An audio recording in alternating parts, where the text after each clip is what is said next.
¿Qué tal amigos? Bienvenidos a Tercer Fútbol, una entrevista más. Tenemos aquí un invitado desde Argentina, nos acompaña Alejandro Drosnes, él es periodista y escritor de ese país. Tiene un libro bastante interesante que es El Libertadores de América, que hace un recorrido muy interesante, valga la redundancia, de lo que es la historia del continente, tanto en lo que fue sus hitos de independencia como en lo que ha sido este torneo continental que, como sabemos, tiene una representación bastante amplia en lo que es sobre todo Sudamérica. Alejandro, bienvenido. ¿Cómo estás, Martín? Mucho gusto, gracias por la invitación. Dale, vamos desde el inicio. ¿Cómo se produce tu rol de periodista? ¿Cómo te vinculas en las letras? Eh, bueno, la verdad es que el periodismo lo he ejercido de manera ocasional, o sea, nunca tuve un trabajo de periodista hasta que empecé a escribir sobre la Copa Libertadores, y ahí un poco el embrión de ciertos capítulos del libro fue saliendo en medios de Argentina. Por ejemplo, el capítulo Atlético Tucumán, que es un capítulo largo, digamos, un tercio apareció en algún momento en un medio. Algo similar con el capítulo de Independiente, pero como te digo, antes del libro yo no solía colaborar en medios y ahora sí, lo sigo haciendo, ya no tanto en relación a temas futbolísticos o de la Libertadores, sino a otros temas, pero podemos decir que mis primeros artículos tuvieron que ver con este tema de la Libertadores. Alejandro, justamente, ¿de dónde surge o cómo se te da la idea de desarrollar el libro Libertadores de América? La verdad es que yo hace mucho que tenía ganas de escribir algo sobre la Libertadores. 10 años antes de la salida del libro ya tenía no es que tenía la idea, tenía las ganas. Y aunque usted no lo crea, todo el tema de los Libertadores tardó mucho en aparecer. Unos como 7 años, podemos decir. Yo quería escribir algo que mostrase a la Copa como un gran viaje. Un gran viaje básicamente por parte de los que viajan, ¿no? Que son de todos los futbolistas, las delegaciones, podemos decir, y un poquito menos los hinchas. De todos modos, lo interesante para mí de las delegaciones es que les pagan por viajar, y no es que pagan por viajar. Y eso para mí le da otro toque, ¿no? Que te paguen por viajar es lo que yo siempre quise que me sucediera y no pasó. Entonces yo quería dar cuenta de este torneo tan maravilloso que te puede hacer jugar un día en un estadio pequeño en Oruro y a la semana en un estadio en una ciudad como Río de Janeiro, lleno de gente. Bueno, por ejemplo, un jugador ecuatoriano, un equipo ecuatoriano o un jugador de un equipo argentino podría vivir esta situación, ¿correcto? Entonces, me parecía como muy alucinante esa experiencia, que yo no sé si es alucinante para sus protagonistas de todos modos, pero para mí sí lo sería. Y bueno, nada, tenía esas ganas. Y después con el tiempo y conversando con distintas personas, surgió esta idea de que aparecieran los procesos de la independencia americana. Y ahí fue como que se encaminó el proyecto, pero durante mucho tiempo fue un libro de geografía más que un libro de historia. Y yo creo que hoy en día tiene partes iguales de historia y de geografía, aunque casi no se habla del aspecto geográfico del libro, para mí es el verdadero encanto del torneo. O sea, la historia es una manera de hablar de la geografía.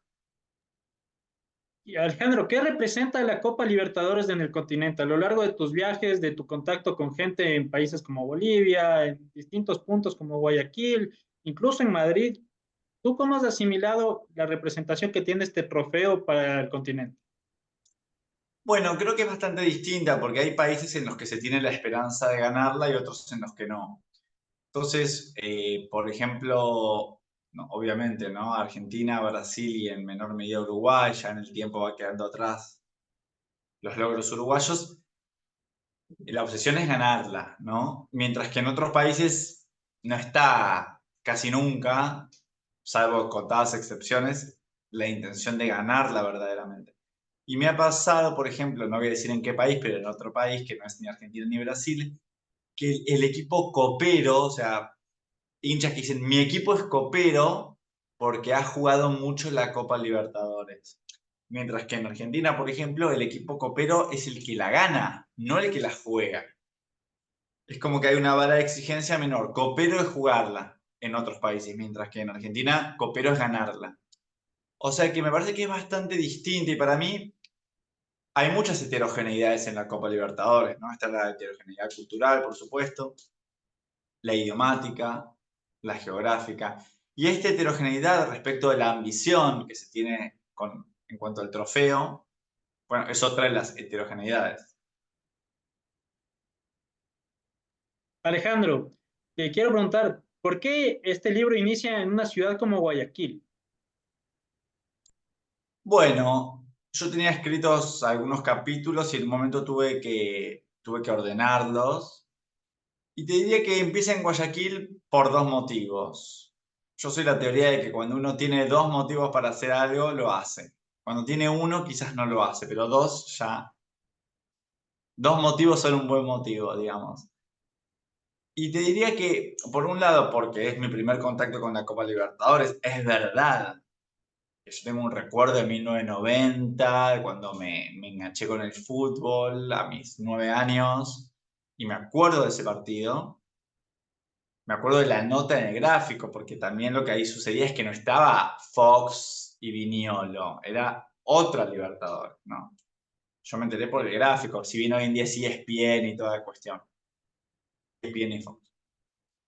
Eso por un lado, mi primer encuentro con la Copa Libertadores. Y el segundo motivo es que es un capítulo que a nivel histórico me parece bastante panorámico, o sea que permite ver todo, porque permite ver la gesta libertadora en el momento en el que se encuentran los dos grandes proyectos, ¿no? El proyecto de San Martín y el proyecto de Bolívar. Y después los capítulos van transcurriendo o bien con San Martín o bien con Bolívar, o la gesta argentina o la gesta venezolana. Y me pareció que este tenía esta cuestión panorámica. Y después hay un tercer elemento, que es que cuando yo inicié todo este proyecto y empecé a viajar para este proyecto, Guayaquil fue la primera ciudad que yo fui. Fui 2 veces a Guayaquil para escribir esto. Y cuando la primera vez que fui me acuerdo perfectamente de bajar del avión, tomarme el taxi amarillo, ir hasta la zona del Malecón 2000, dejar el equipaje y salir a caminar. Y ahí empezaron mis viajes por Sudamérica buscando la Copa Libertadores. Entonces me gusta que el libro empiece en el mismo metro cuadrado, el Malecón 2000 de Guayaquil, en el que empezaron mis viajes para hacer el libro. Partiendo de ciertas situaciones que yo pude detectar en el libro, es las versiones que hay en cada lugar sobre la historia, tanto en lo que es el fútbol como lo que es los procesos libertarios. Como por ejemplo, tú lo planteas en que desde tu mirada San Martín tenía una mayor mirada de lo que era el continente y desde el norte de Sudamérica, desde Bolívar. Y lo mismo, por ejemplo, en situaciones como el capítulo primero, en el que en Guayaquil se asume que Barcelona, entre comillas, le robaron esa Copa Libertadores con Olimpia. Y acá, por ejemplo, en Ecuador no se habla de este punto de que a River le roban ese penal en Guayaquil. ¿Cómo ves tú esas distintas miradas que hay en cada punto según cada situación? Bueno, no tengo una teoría. Me parece que es evidente que hay una mirada nacional, una mirada condicionada. Lo interesante para mí fue la experiencia de descubrirlo, esto porque a los 9 años me enteré de la famosa semifinal entre Barcelona de Guayaquil y River, y mi vida transcurrió año tras año, década tras década, dando eso por sentado. Esa copa, River había sido perjudicado. Y la verdad es que tardé muchos años y décadas en enterarme de que se podía mirar de otra manera, es decir, que como vi en Guayaquil, había publicaciones de medios gráficos que eran el exacto reverso del medio gráfico que yo había leído. Entonces, eso, simplemente fue una experiencia de descubrimiento. De decir, uno se va trasladando en el espacio y si se traslada lo suficiente, cambian las verdades. Alejandro, justamente, ¿cómo transcurren los viajes? Un poco hablabas al inicio de un orden que le fuiste dando al libro, pero partiendo ya de Guayaquil y los siguientes capítulos, ¿por qué tienen ese orden? Vas por Bolivia, vas por también Asunción y otros lugares. ¿Por qué tiene ese orden el libro? Bueno, yo intenté que el orden de los capítulos no fuese aleatorio. Entonces, como te dije, me pareció que Guayaquil tenía que ser el primero. También podría haber sido el primero Madrid, o sea, Madrid es un capítulo muy especial por las evidentes razones de que no se juega en América. Y tiene que ser el primero o el último. Y después de meditarlo, me di cuenta de que tenía que ser el último. No iba a ser un capítulo. Entonces, el primero quedó Guayaquil. Y después traté de que tuviese un orden. Está planteado de manera leve las conexiones entre los capítulos, pero están planteadas. Por ejemplo, de Guayaquil se pasa a Yacuiba, que es en Bolivia, ¿no? Entonces, el primer capítulo habla de que San Martín y Bolívar se encuentran y hay que resolver la tarea pendiente de liberar el Alto Perú. Entonces, la pregunta es cuál de los dos va a ir, y efectivamente se decide que vaya a Bolívar, y por lo tanto, si va a ir el ejército de Bolívar, porque, paréntesis, lo que San Martín hizo fue pedirle ayuda a Bolívar. Entonces, la mirada bolivariana sería, si van a ir las tropas de Bolívar, que vaya Bolívar, y que la gloria sea de Bolívar también. Entonces, que las estatuas del Alto Perú sean de Bolívar, si las tropas van a ser las de él. No que vaya San Martín con las tropas de Bolívar. Y en el segundo capítulo empieza que, como que yo estoy caminando en Yacuiba y encuentro una estatua de Bolívar. O sea que ahí se ve claramente cuál es el vínculo. O sea, fue Bolívar a liberar el Alto Perú, que se llama Bolivia, no por casualidad, y las estatuas son para él. Y hoy uno va a Bolivia y encuentra esas estatuas. Lo mismo del capítulo segundo al tercero. Yo digo, ¿qué hace Bolívar acá tan lejos del trópico, tan lejos de Caracas, tan cerca del sur? Y el tercer capítulo es Caracas. Entonces creo que ahí hay una cuestión de ir manteniendo un orden. Y también creo que Yacuiba es un capítulo muy especial, el segundo capítulo, porque ahí está como la copa en su mecanismo más desnudo, o sea, ahí ya no hay multitudes, no hay buenos jugadores muy reconocidos, son dos equipos muy chicos, me refiero al Petrolero del Chaco, de Yacuiba, y a la Universidad Católica de Ecuador. Entonces me pareció que cuando tiene tan poco grosor, tan poco volumen, la cuestión deportiva, es cuando se ve todo el mecanismo no deportivo, es decir, el mecanismo de marketing, de traslados y demás. Alejandro, este es quizás un libro sin fin. ¿Por qué digo esto? Porque las historias de la Copa Libertadores hay varias, año a año van surgiendo nuevas, seguramente tú vas a seguir viajando. Este es un libro sin fin, quizás. Bueno, yo lo veo que ya está terminado, la verdad. Había que ponerle un final en un momento, y yo creo que el final vino por el lado de la realidad, en el sentido de que el partido de Madrid fue un hito, ¿no? Fue algo excepcional y que tiene mucho que ver con el espíritu del libro. Digamos, ahí aparece muy claramente la cuestión histórica. Yo me acuerdo que acá en Argentina, cuando se planteó la mudanza del libro a Madrid, en Twitter la gente subía retratos de Bolívar adusto, con un gesto severo, y abajo escribían cuando esta es tu cara cuando la Copa Libertadores se juega en España, ¿no? Como que ahí la cuestión de la historia se planteó, mucha gente la vio, que es la idea del libro, ¿no? Entonces para mí fue como medio sorprendente ver en la realidad lo que solamente estaba en mi cabeza. Y cuando eso pasó, dije, bueno, este es como un poco el final, digamos.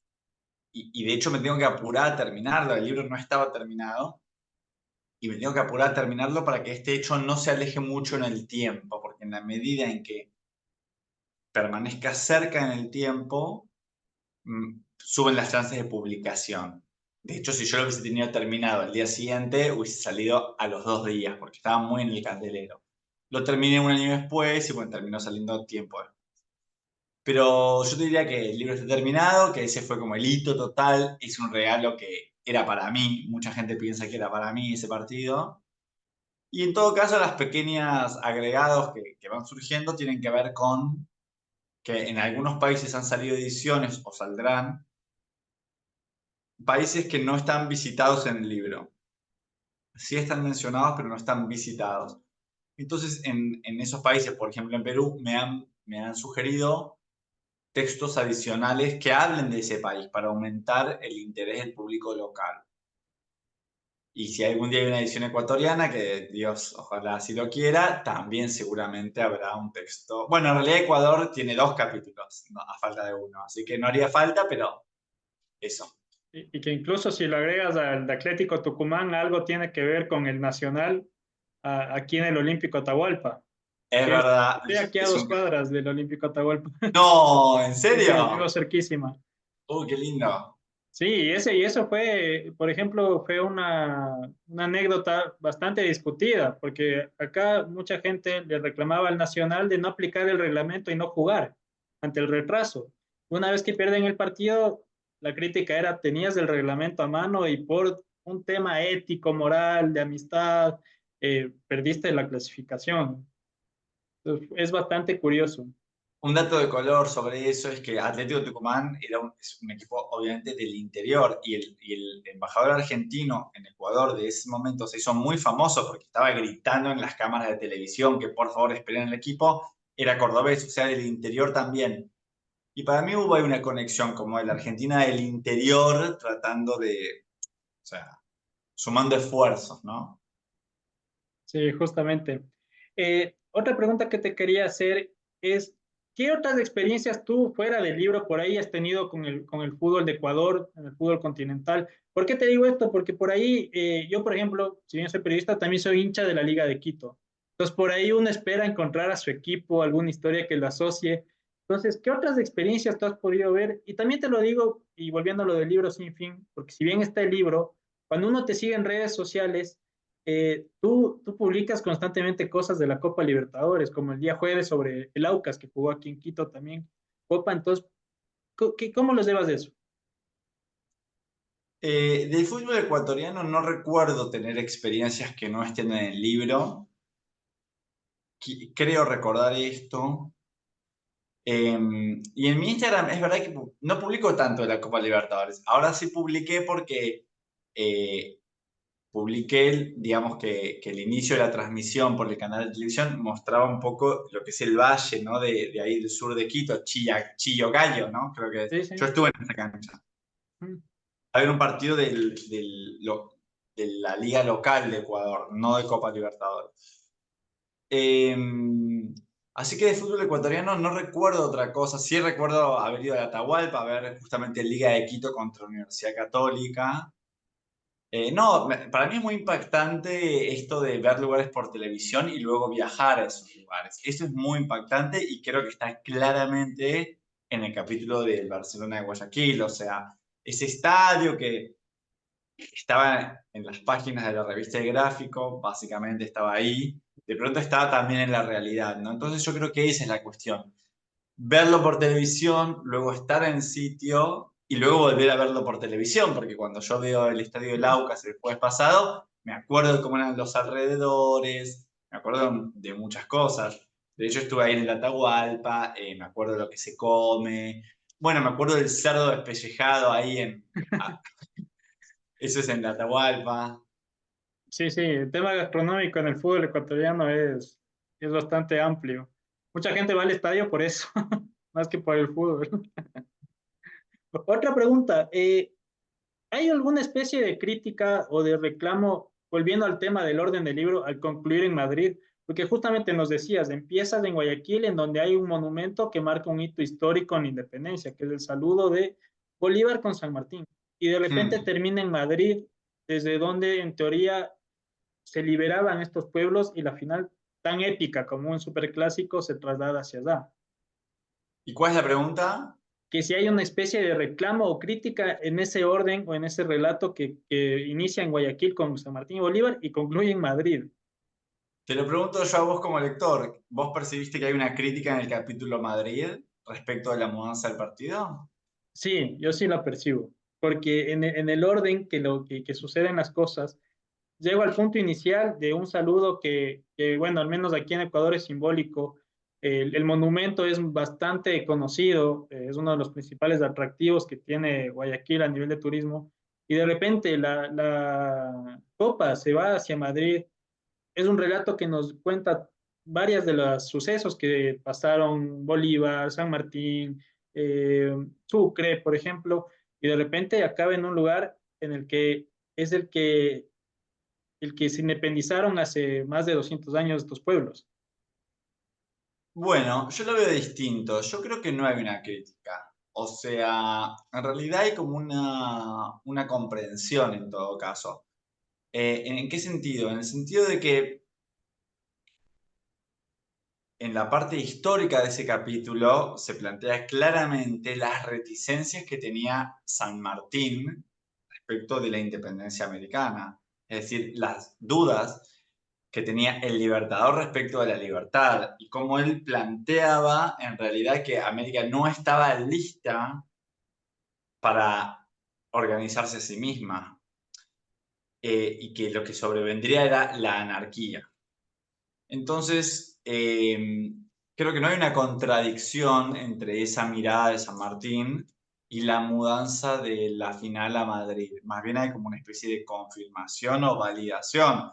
Esto es lo que San Martín decía, que aquí no se puede organizar la sociedad, aún 200 años después, ¿no? Y de hecho, esto el periodismo no lo ha dicho mucho, para mí es llamativo porque es medio evidente, que es que el famoso piedrazo que se lleva la copa a otro país, tuvo lugar en la Avenida del Libertador. Eso es increíble. Entonces yo no lo veo tanto en términos de crítica. Esto no significa que yo esté de acuerdo ni que yo esté en desacuerdo. Lo que significa es que se puede leer esa mudanza como un homenaje. No sé si a los dos libertadores, pero por lo menos al libertador argentino. No es tanto una traición, sino, como digo, un homenaje. Tengo tres preguntas para ir concluyendo y la siguiente es, Vale. hace un momento te preguntaba qué representa el trofeo, la Copa Libertadores para el continente. Y como también tu texto está plasmado con la historia independentista, ¿qué representa esa historia actualmente o qué has podido tú determinar en los pueblos sudamericanos esos procesos independentistas en la actualidad? La verdad es que es un tema que no está muy en el candelero, digamos. Además, yo fuera de Argentina no manejo mucho el estado de los debates. En Argentina hoy en día hay bastante, no sé si en la época de la independencia, pero sí hay una vuelta grande a lo que es el siglo XIX, porque hay un prócer que de hecho aparece bastante en el libro, en el capítulo 2, que es Juan Bautista Alberdi, que el gobierno actual de Argentina, que asumió hace 2 meses, lo pone muy en el candelero y lo toma como ejemplo. De hecho, ha mandado al Parlamento creo que es un proyecto de ley que se llama Bases para no me acuerdo qué de Argentina, pero la palabra bases es una palabra de Alberdi, del siglo XIX. Pero no es mucho más lo que te puedo decir. Esa es como una novedad última.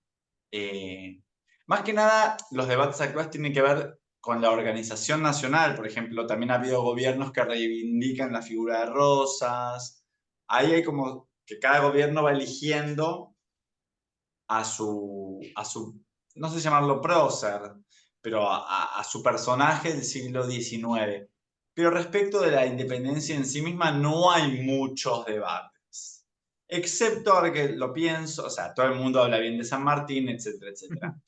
Pero ahora que lo pienso en una persona cercana al gobierno actual y cercana por lo tanto a Alberdi, cuestionó un poquito la figuración de San Martín en la historia.